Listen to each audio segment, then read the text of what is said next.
Hola, de nuevo Liara Apostólico, especialista en proyectos culturales y sociales y fundadora de la Rueda de Proyectos. En la Rueda de Proyectos le enseñamos a todos aquellos que trabajan y creen en una causa a cómo transformar esto en una profesión de tiempo integral, actuando de manera competente, realizando transformaciones profundas en la vida de las personas y en el mundo, teniendo una excelente calidad de vida con una óptima remuneración.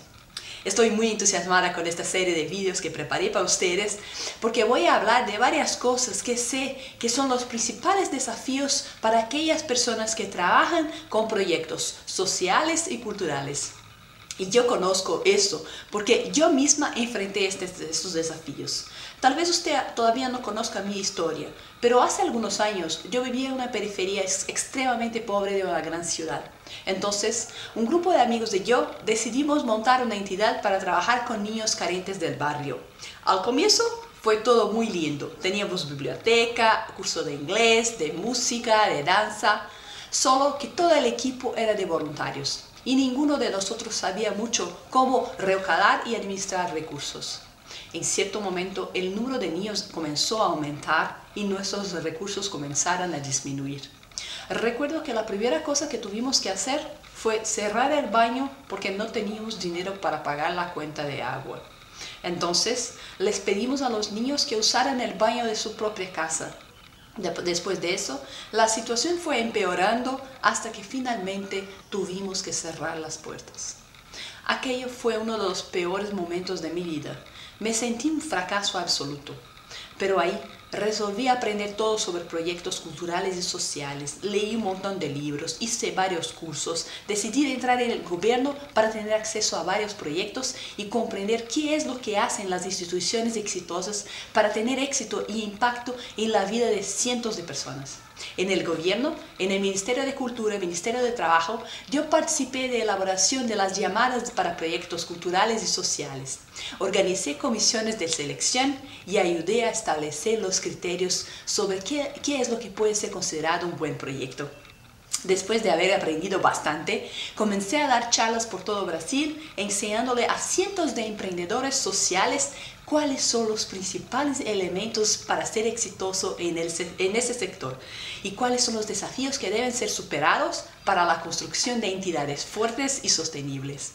Y entonces comencé a recibir un montón de feedbacks de estas personas que me contaban cómo esas informaciones eran importantes para ellas y cómo ellas comenzaron a aprobar proyectos, conseguir voluntarios y apoyadores.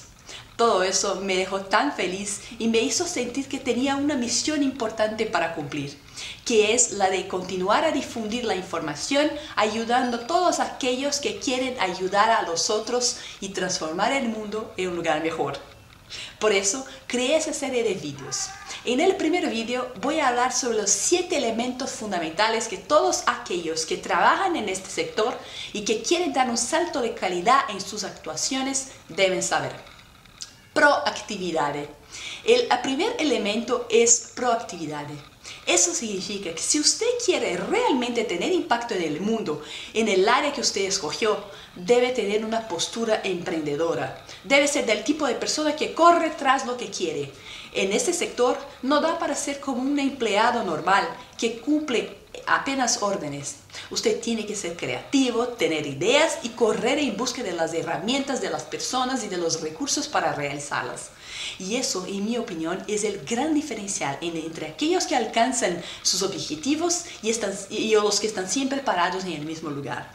Eso es interesante porque en los viajes que yo hago por el país tengo la oportunidad de conocer cientos de organizaciones y hay una cosa muy clara. Aquellas que cuentan con personas proactivas son aquellas que tienen proyectos extraordinarios, aquellas que crecen, que atraen la atención de los medios y de los patrocinadores. Por otro lado, también encuentro varias personas que están siempre reclamando de la falta de apoyo, de la falta de valorización, de las dificultades. En general, son personas que se quedan esperando que alguien toque la puerta de ellas, ofreciendo ayuda. Eso no funciona. Pero ¿cuáles características exactamente definen la proactividad en el tercer sector? Creatividad. La primera característica de la proactividad es la creatividad, el ser capaz de proponer soluciones nuevas para viejos problemas. Es la capacidad de abarcar problemas desde un prisma diferente. Y vamos a ver adelante que la creatividad es la clave para diferenciarse de las soluciones tradicionales y atraer atención y ser aprobada en convocatorias. Y voy a dar un ejemplo. Hay un área que me gusta mucho, que es la de fomento a la lectura. Cuando se habla de proyectos de fomento a la lectura, la primera cosa que se viene a la mente es incentivar a las personas a frecuentar bibliotecas. Hay muchos proyectos importantes en ese sentido, pero ahí la gente empieza a ver propuestas inusuales de proyectos de fomento a la lectura que traen una manera nueva de ver la cuestión, invierten la lógica. En vez de las personas vayan a la biblioteca hacia los libros son los que van hacia las personas. Entonces, por ejemplo, hay un proyecto en Brasilia de Teboni que pone los libros en las estaciones de bus. Hay un hombre que lleva los libros en su carroza y monta bibliotecas en las plazas públicas para los sin hogar y las personas que pasan. Hay la experiencia de los libros gigantes de Los Ángeles y en Brasil también. Esa capacidad de crear, de innovar, es una de las características más importantes de las personas y entidades que están siendo exitosas en el tercer sector. Iniciativa. La segunda característica de la proactividad es la iniciativa. Es la capacidad de acción, de poner las cosas en movimiento, de hacer suceder. Es el famoso caminito comenzado, es medio andado. Es lo contrario de la inercia, es lo contrario de la reacción. Y es una característica fundamental, porque vea, hay mucha gente muy creativa, yo ya vi varios casos así. A la persona tiene ideas increíbles y sabe hasta cómo ejecutar, pero al momento de ponerlas en práctica es como si hubiera algo que confunde, como si ella estuviera paralizada por el miedo de errar. Entonces, la iniciativa involucra siempre un poco de coraje, porque siempre que la gente se propone hacer algo nuevo, está más expuesta a críticas y también a los tropiezos. Pero eso es una cosa fundamental para quien trabaja en el tercer sector, esta capacidad de dar el primer paso, de comenzar algo, aunque no sea posible ver toda la escalera. Autonomía. La tercera característica de la proactividad es la autonomía. Autonomía es el opuesto de la dependencia. Autonomía es ser capaz de tomar las propias decisiones y escoger los propios caminos a ser seguidos. Y el tercer sector, autonomía, es un concepto importante porque se relaciona directamente con la credibilidad de la entidad. Entonces, conocemos muchos casos en los que las entidades no están a servicio de las comunidades en las que actúa, pero se encuentran vinculadas a intereses políticos o empresariales. Si una entidad es dependiente de un interés externo, esta difícilmente conseguirá una legitimidad duradera junto a las personas que atiende y junto a los apoyadores de la sociedad donde está. Es importante notar, mientras tanto, como vamos a ver adelante, que nadie actúa solo en ese sector. Hay una relación de interdependencia con otros actores sociales, pero en este caso estamos hablando de colaboración, no de dependencia. La persistencia. La cuarta característica de la proactividad es la persistencia. No vas a ser creativo, tomar la iniciativa con autonomía si usted para delante del primer obstáculo. Y crean, obstáculo es lo que más existe en ese sector. Y un ejemplo muy interesante es el caso de una persona que escribió un proyecto para una convocatoria y no ganó. Pero en vez de desanimar y desistir, lo que esa persona hizo fue pensar, bueno, ya tengo el proyecto listo en el papel. ¿Por qué no aprovechar y presentarlo a empresas, personas y recaudar los recursos de otra forma? Y con esto consiguió viabilizar la idea. La persistencia parte del supuesto que existen varios caminos para llegar a un determinado objetivo.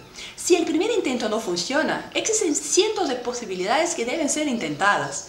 Quien actúa en ese sector debe estar preparado todo el tiempo y ese es el gran diferencial de aquello que obtiene el éxito en esta área. Ellos creen en aquello, hacen y no desaniman, persisten hasta conseguir. Y estas personas siempre consiguen. La promoción. El segundo elemento para tener éxito hoy en el tercer sector es la promoción. Es saber promover y divulgar su causa. Usted puede tener la actuación más linda del planeta, puede tener ideas extraordinarias sobre cómo solucionar los problemas del mundo, Pero si usted no sabe comunicar esto a los demás, difícilmente usted atraerá a las personas y los recursos necesarios que le ayudarán a seguir adelante. Y vamos a ver por qué la comunicación, la promoción son tan importantes en el tercer sector. Por causa de la credibilidad. El primer beneficio que surge a partir de una buena estrategia de comunicación es el aumento de la credibilidad de la institución o de la persona que actúa en determinada causa. Imagínese que usted va a llegar a una persona o a una empresa para presentar un determinado proyecto y captar recursos. Si esa persona o empresa nunca escuchó hablar de usted, es muy difícil para ella confiar en lo que usted está proponiendo. Y la donación y patrocinio serán desde todo un acto de confianza, porque esa empresa va a asociar el nombre de ella al suyo. Y hoy, principalmente en un momento como este, en el que el ambiente está repleto de instituciones que no son muy serias, las personas tienen muchos criterios sobre esta elección. La buena noticia, mientras tanto, es que hoy, con las herramientas de las redes sociales y con otras estrategias de marketing social, hacer esto está cada vez más al alcance de las instituciones. Nosotros enseñamos estas técnicas en la rueda de proyectos y créanme, el ambiente está bastante favorable para aquellos que piensan estratégicamente sobre comunicación. La transparencia. La segunda cuestión fundamental por detrás de la comunicación es la transparencia. La transparencia está directamente relacionada con la cuestión de credibilidad. Cuando usted hace un proyecto utilizando recursos públicos o recursos donados por una empresa o personas, es fundamental que usted comunique públicamente los resultados alcanzados por el proyecto. Transparencia hoy es palabra clave en el tercer sector, porque muestra la capacidad de la institución de lidiar con los recursos de los demás. Cuando se tiene una organización que trabaja con determinada causa, usted siempre genera expectativas en la sociedad. Y tanto la sociedad como el gobierno están cada vez más atentos a esta actuación. No se puede ser misterioso del tipo de entidad que uno pasa por la puerta y no tiene idea de lo que sucede allá adentro. Hoy todo el mundo quiere entrar y ver lo que está sucediendo. Visibilidad.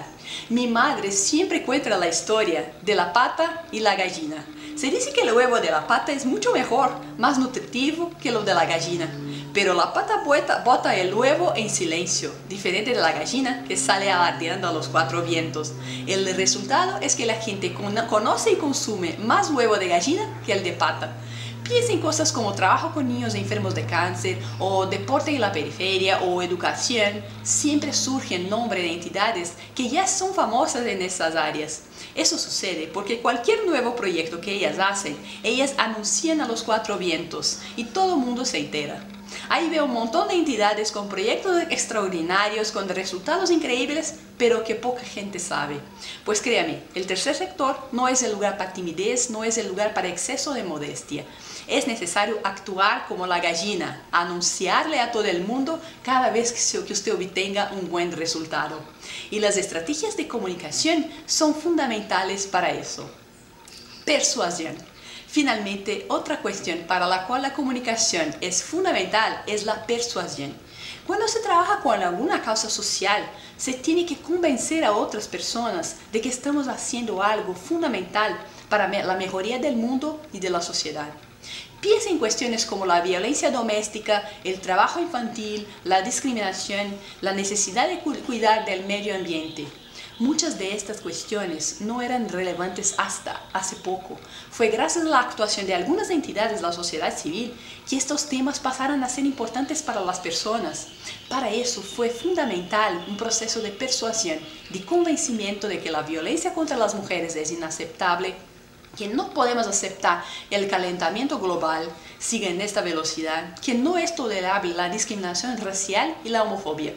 Y para que ese proceso de convencimiento sucediera, fue necesario que estos temas fueran expuestos en la esfera pública, en los medios y en los libros, en las escuelas.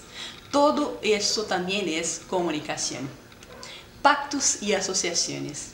El tercer elemento para tener éxito en el tercer sector hoy es la capacidad de establecer alianzas. No es de hoy la idea de que uno solo no llega muy lejos. En general, si usted cree en una causa, hay otras personas con certeza que también creen en la misma causa. Entonces, ¿por qué no juntar fuerzas? ¿Por qué no compartir recursos e ideas? Establecer alianzas es la mejor forma de conseguir un mayor impacto en el mundo. Usted también debe escuchar todo el tiempo que hoy todo está conectado en red. Pero ¿qué es lo que está por detrás de estas conexiones? Nadie se conecta con otros por casualidad. Existe una lógica detrás de la construcción de las redes y de las alianzas. Vamos a ver qué es. Convergencia. La primera cuestión más evidente es la convergencia. Debe haber una alineación entre los valores y objetivos de las partes involucradas en una alianza. Eso significa que los aliados deben creer en las mismas cosas y luchar por las mismas causas. Si usted es, por ejemplo, una entidad que trabaja en el sector de salud, el último aliado que usted va a querer es el fabricante de cigarrillos. Si eres del sector de salud, puede ser interesante hacer alianzas con entidades que trabajan con mujeres, con juventud y agroecología. Y al hacer esto, usted conseguirá que su mensaje y sus proyectos lleguen a mucho más gente. Entonces, piensa en esto. ¿Quiénes son las personas y entidades que comparten con usted sus objetivos? Y muchas veces son aquellas que usted menos imagina. Reciprocidad. Otro concepto que está directamente relacionado a las alianzas es la de reciprocidad. Tener un aliado significa que usted le ayudará de alguna forma y en algún momento recibirá también ayuda. Eso es reciprocidad. Es el famoso una mano lava a la otra. Y aquí surge un desafío. Usted ya se dio cuenta que en el tercer sector, siempre que uno se aproxima de alguien es para pedir algo. Pues experimente también aproximarse de alguien para ofrecerle algo. Es la cosa más poderosa que usted puede hacer y le ayudará a construir alianzas sólidas y duraderas. Entonces, por ejemplo, si usted tiene un espacio físico que queda desocupado en algunos momentos, ofrézcaselo a alguna entidad con propósitos similares a los suyos. Si usted tiene equipos de sonido, proyector, una biblioteca o cualquier otro recurso, esto puede servir para otra entidad también y es una forma de construir acercamientos que pueden dar buenos frutos en el futuro. Complementariedad. Esto nos lleva al tercer elemento que está por detrás de las buenas alianzas, la complementariedad. Aquí básicamente estamos hablando de procurar aliados que puedan ofrecer algo que usted aún no tiene y viceversa. Entonces, el desafío es básicamente buscar entidades que tengan algo que usted necesite y que por otro lado necesiten algo que usted tenga. Llegamos ahora al elemento más crítico del éxito de las entidades de los proyectos. Aquí es donde la mayoría de ellas falla. Veo muchas entidades reclamando de la falta de apoyo, la falta de recursos, de las dificultades y ahí yo pregunto, ¿dónde están sus proyectos? Para descubrir que ellos no tienen proyectos. Yo también pasé por eso. Nos entretuvimos en nuestras actividades diarias, oficinas, esto y aquello, y olvidamos lo principal, poner las ideas en el papel de forma clara y atrayente. En la rueda de proyectos, enseñamos a nuestros alumnos que existen infinitas fuentes de recursos, apenas esperando por buenos proyectos. Hoy, prácticamente todas las empresas están sensibles a las cuestiones sociales. Muchas están corriendo tras buenos proyectos. Entonces, esta historia de que los recursos están escasos solo funciona para aquellos que quieren una disculpa para no correr por ellos. Tener buenos proyectos es fundamental para lograr construir la sustentabilidad de la institución. Todo el proceso de recaudación de recursos está basado en la existencia de buenos proyectos. Y lo ideal es tener un conjunto de proyectos estructurados para cuando aparezca una llamada pública y también para ofrecerle a las empresas y organismos nacionales e internacionales. El financiamiento colectivo también hoy es una herramienta que ha crecido mucho en los últimos meses y enseñamos también sobre eso en la rueda de proyectos. Ahora vamos a ver cómo se estructura un buen proyecto. Todo proyecto tiene más o menos la misma estructura, pero la nomenclatura puede variar bastante dependiendo de la institución que promueve la llamada de proyectos. Básicamente, el proyecto debe responder a 6 preguntas fundamentales. ¿Qué es? Lo que exactamente se está proponiendo, cuál es el objetivo del proyecto, qué y a quién se pretende servir, qué realidad se está proponiendo cambiar o intervenir, qué impacto se espera alcanzar. El desafío aquí es ser el más sucinto, objetivo y claro posible. Yo leí cientos de proyectos y créame, aquí es donde las personas tienen más dificultades. A veces Tomo textos enormes que hablan un montón de cosas, contando historias, describiendo situaciones, pero al final del texto me pregunto, al final, ¿qué se está proponiendo? En los ejercicios que hacemos en la rueda de proyectos, yo propongo el desafío para las personas que escriban su presentación de sus proyectos en tan solo un párrafo. Usted tiene que ser capaz de pasar la idea principal del proyecto en apenas algunas frases y mostrarnos varios ejemplos de eso en la rueda de proyectos. El por qué. La segunda pregunta que su proyecto debe responder es el por qué. ¿Por qué ese proyecto es importante? ¿Cuál es la relevancia de ese proyecto? Y más, ¿cuál es la urgencia del proyecto? Aquí es donde usted conquista corazones. Eso mismo, corazones. Esto es una cosa que yo digo todo el tiempo. El proyecto tiene que ser emocionante también. No hay nada de malo en esto. Por el contrario, las personas que van a evaluar su proyecto son personas iguales a usted. Y si usted fuese capaz de tocar las emociones de quien está leyendo, entonces su proyecto ya está a años luz a la frente de los otros. En las comisiones de selección de las cuales yo participé, no es raro que un evaluador mire a otro diciendo, mira, qué lindo ese proyecto. Y así es como usted consigue que las personas que no le conocen y que no conocen a su entidad pasen a ser grandes defensores de su proyecto. Solo que no todos son emociones.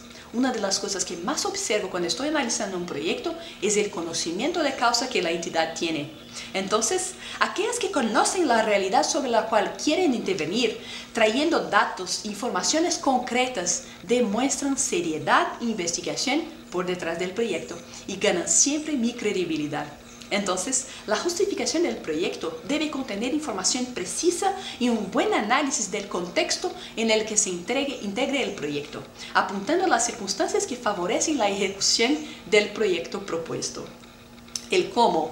La próxima pregunta a ser respondida por el proyecto es el cómo. ¿Qué camino usted va a seguir para realizar los objetivos que usted está proponiendo? Aquí, usted tiene que demostrar que conoce las herramientas y metodologías de trabajo en el tercer sector. Y más que eso, tiene que ser creativo en la forma de proponer la solución para el problema que usted está apuntando.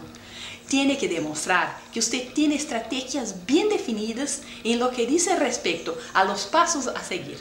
Entonces, usted puede hasta enumerar, no hay problema. Usted dice, 1, voy a hacer esto. 2, voy a hacer aquello. 3, aquello otro. Y así sucesivamente. Es como si explicara exactamente el mapa que usted va a seguir. Este cómo en los proyectos suele aparecer con el nombre de metodología, estrategias de acción, inclusive etapas de realización. Independiente del nombre que se dé, es importante que usted sea capaz de enumerar de manera lógica las actividades necesarias para viabilizar el proyecto. El cuándo. Muy relacionado a la pregunta anterior es el cuándo. El cuándo propone los plazos de las etapas enumeradas en la metodología. Es el llamado cronograma de ejecución. Es un proyecto de un mes, de un año, de 4 años. Y aquí es importante que usted sepa la propia definición de proyecto, que se refiere a algo con inicio, medio y fin. Si es una actividad permanente de su entidad, entonces no es un proyecto. Existe una cosa llamada Plan Anual de Actividades para las entidades y enseñamos sobre esto también en la rueda de proyecto. Aquí es apenas importante que usted sepa que cuando hablamos de proyectos, hablamos de inicio, medio y fin. La próxima pregunta es una de las más importantes, el cuánto. ¿Cuánto va a costar todo eso? Es el llamado presupuesto del proyecto. El presupuesto debe estar estructurado de acuerdo con las etapas presentadas en la metodología propuesta. Las cosas deben estar organizadas en categorías de gastos y no todo mezclado. Además de esto, los precios deben ser buscados en el mercado por 2 motivos. Primero, porque queda muy mal si usted dice que una cosa cuesta mucho más de lo que realmente cuesta. Es la llamada superfacturación, que puede hacer que su proyecto sea rechazado inmediatamente, además de levantar sospechas sobre su entidad. La segunda cuestión es el opuesto. Si usted coloca valores inferiores en su planilla, a la hora de ejecutar el proyecto va a faltar dinero, lo que puede inviabilizar el alcance de todos los objetivos propuestos. Entonces, es importante que los precios estén de acuerdo con aquellos practicados en el mercado. Y eso es una cosa que se observa mucho en las comisiones de selección. La otra cuestión importante referente a los presupuestos es la relación costo-beneficio. No existen proyectos caros o baratos, existen proyectos con buena o mala relación costo-beneficio. Entonces, un proyecto de $10,000 que parece barato a la primera vista, si analizamos el impacto y el número de beneficiarios, podemos llegar a la conclusión de que en verdad es bastante caro para lo que se propone. Por otro lado, ya vi proyectos de $1 millón con una maravillosa relación costo-beneficio, porque se ha propuesto alcanzar miles de personas. Para analizar eso, existe un concepto importante llamado eficiencia, que trata justamente de esta relación costo-beneficio, y enseñamos sobre esto también en la rueda de proyectos. Y finalmente, la última pregunta que el proyecto debe responder es ¿quién? ¿Quién está proponiendo este proyecto? ¿Y por qué debo confiar en esta institución? Como mencioné anteriormente, hoy en día esa pregunta ha sido fundamental. Es necesario demostrar claramente la seriedad de las personas o de la institución que está proponiendo el proyecto. Para eso, usted debe demostrar la experiencia de la entidad que la entidad tiene en el área de proyectos, la calificación de los profesionales involucrados y la credibilidad social junto a la comunidad. En esta cuestión sumo puntos los años de existencia de la entidad o sus años de actuación, fotografías, currículos, reportajes de periódicos y cartas de referencia. Por eso es muy importante que usted registre todo lo que va a hacer. Yo trabajo con muchas entidades y hay algunas con más de 20 años de existencia, pero no tienen fotos de sus eventos y actividades, no guardan los periódicos y los materiales, en fin, no registran su historia. Esto dificulta mucho a la hora de probar que la entidad es seria. Entonces, procure registrárselo todo. Participación. La participación es un elemento bastante reciente en la actuación del tercer sector. Antiguamente, las entidades tenían una actuación más asistencial en la que los beneficiarios eran vistos como sujetos pasivos que apenas recibían la ayuda y la caridad. Esto cambió bastante. Hoy, las personas participan cada vez más en la propia construcción de las soluciones y los proyectos de los cuales son beneficiarios. Entonces, usted tiene que tener todo eso en cuenta, la necesidad de tener canales de comunicación que permitan que las personas expresen sus ideas y sus anhelos en relación a su situación. Es la llamada gestión compartida, en la que los individuos son vistos como protagonistas de sus propios procesos de emancipación. Y eso funciona en todos los sectores. Si el proyecto es, por ejemplo, sobre la erradicación de la pobreza, es necesario que las comunidades estén involucradas desde la concepción de la idea, porque si no, se corre el riesgo de que no haya adhesión y no se alcance el impacto esperado. Si el proyecto es de cultura, es importante conocer y respetar las referencias culturales de las personas. No pueden ser proyectos impuestos de arriba para abajo. Para eso es tan importante la participación hoy. Personas. El sexto elemento fundamental para tener éxito en el tercer sector es saber atraer y mantener las personas. Aquí estoy hablando del equipo que trabaja en la entidad. Existen varios elementos que usted debe tener en consideración a la hora de planear la gestión de personas. Atracción. La primera es cómo atraer las personas correctas, cómo definir el perfil correcto de las personas, cómo hacer campañas para atraer voluntarios y colaboradores. Porque si usted no atrae a las personas correctas, lo que va a suceder es una rotación de personas y eso nunca es bueno. En la rueda de proyectos enseñamos cómo construir un plan de voluntarios y equipos. Otra cosa importante que se debe conocer es toda la legislación relacionada al trabajo voluntario para que no configure el vínculo de empleo y no genere un dolor de cabeza para su entidad. Motivación. Para mantener a las personas comprometidas en la entidad y en los proyectos es necesario que se sientan motivadas, escuchadas y participen. Eso es un proceso permanente que no puede ser descuidado porque de eso depende el compromiso y el resultado de la actuación de la entidad junto a la comunidad. Una de las cuestiones claves para la motivación es conocer el perfil de cada uno y darle a él o a ella las actividades que se encajen en ese perfil. Algunas personas son más extrovertidas, se les gusta relacionar con el público, otras les gusta más el trabajo administrativo. Entonces, es importante que cada uno haga aquello para lo cual tiene más talento. De esta forma, se sentirá más competente y motivado. Entrenamiento. Finalmente, el entrenamiento es cada vez más cuestión clave en el tercer sector. Como le dije antes, el tercer sector tiene a profesionalizarse cada vez más. Ya no hay hoy mucho espacio para aficionados. Entonces, es necesario que las entidades tengan un programa consistente de capacitación y entrenamiento de su equipo de colaboradores. Esta capacitación puede ser realizada a través de cursos, disponibilidad de manuales, invitación de expertos, organización de eventos, de cambios de experiencias y muchas otras cosas. La Rueda de Proyectos, por ejemplo, es un curso completo para el tercer sector que suple exactamente esa necesidad. Rendición, prestación de cuentas. Finalmente, el séptimo elemento para tener éxito en el tercer sector es saber hacer la prestación de cuentas. Ya fue el tiempo en que un patrocinador daba el dinero sin cobrar el resultado y el impacto de la inversión.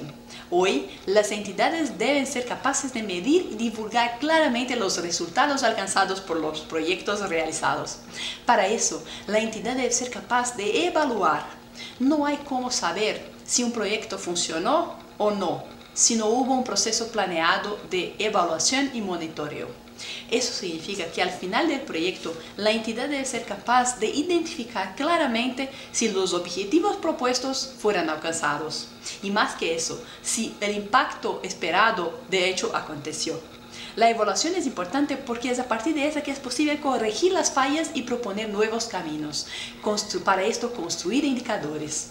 Para una buena evaluación es necesario que usted construya indicadores de evaluación. ¿Qué será? El número de niños atendidos, la mejora del desempeño escolar, disminución del índice de criminalidad. Deben ser indicadores claros y posibles de ser medidos. Comunicar los resultados. Finalmente, esos resultados deben ser comunicados, no solo a los patrocinadores, pero a toda la sociedad. Usted debe saber elaborar buenos informes de ejecución física y financiera. Debe mostrar cómo los recursos fueron invertidos, cuáles actividades fueron realizadas, cómo los resultados fueron alcanzados. En la rueda de proyectos también enseñamos a hacer diversos tipos de rendición de cuentas, desde aquellas destinadas al gobierno como aquellas destinadas a un público más amplio. Bueno, esos son los 7 elementos fundamentales. Si usted y su entidad consiguen profundizar y mejorar su actuación en cada uno de estos elementos, el éxito está garantizado. El trabajo que usted hace y el impacto que usted puede tener en el mundo es algo cada vez más importante hoy. Entonces, vale mucho la pena buscar caminos para la profesionalización y para la capacitación. Espero que este video le haya ayudado a percibir la importancia de seguir siempre aprendiendo y perfeccionando. Existe mucho espacio hoy para las personas que quieren trabajar seriamente con la transformación social. Este es el mejor momento para transformar su sueño en realidad. La rueda de proyecto está ahí para ayudarle a dar este salto de calidad en su actuación. Cree en tus ideas y vamos juntos a construir un mundo más justo y sustentable.